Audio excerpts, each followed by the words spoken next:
Okay, let's discuss this with Hassan Barari, who's a professor of international affairs at Qatar University, joining us from Amman. Welcome back to Al Jazeera. So there's been some furious reaction out of Israel to Harris's comments, accusing her of showing gaps between the positions of the U.S.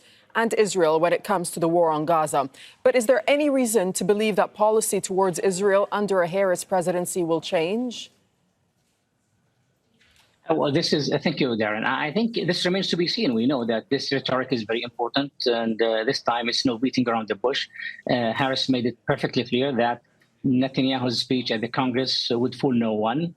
It's the responsibility of Israel to breach a ceasefire, and secondly, which is more important even, is that there's a day after, which is self-determination for the Palestinian two-state solution.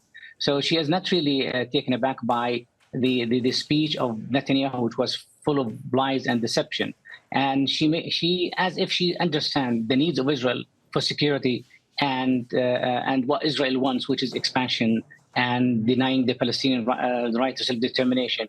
So she is insinuating that under her leadership in her administration, if she got elected, she would follow a different approach, and I think this is very important. It carries a lot of courage on the part of Harris. Look, and looking ahead, Netanyahu, we expect him to be meeting with Donald Trump.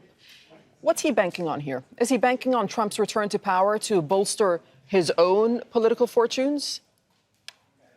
Yes, you're right. I think one of his objectives is to mend fences with Trump after the relationship was troubled a little bit because of Netanyahu's statements supporting Biden at one point.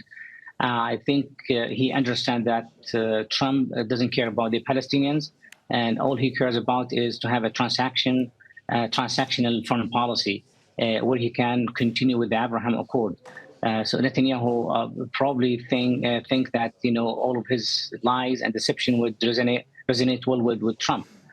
So he's trying to bank on that. He's trying to reignite the bonds or the lost bonds between both of them in anticipation of Trump's winning elections in November. But here's the thing. I mean, the big question, of course, is whether Netanyahu himself will still be in power later this year if Trump wins the election, with all the domestic pressures on him. Of course, there's the looming ICC arrest warrant. And we were just showing the demonstrations also in the U.S. against him. So, I mean, he's a lot of people would describe him as being internationally isolated. He is isolated internationally and even internally, given the mounting pressure from the grassroots, from demonstrations in Tel Aviv and different cities in the occupied territories. I mean, in Israel and in Palestine in 1948. We've seen this pressure, and even his opponents, the opposition leader Yair Lapid, was saying that Netanyahu was better off staying at Israel than taking this trip to the States, which he achieved nothing.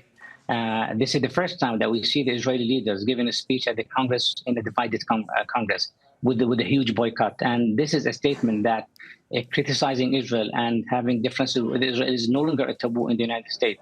So this adds to his own isolation, even not internationally, I think more important in America. Now, a few people would come in public and support Israel because the criminal war is no longer justified, and probably it's outlived its usefulness for many of the American observers.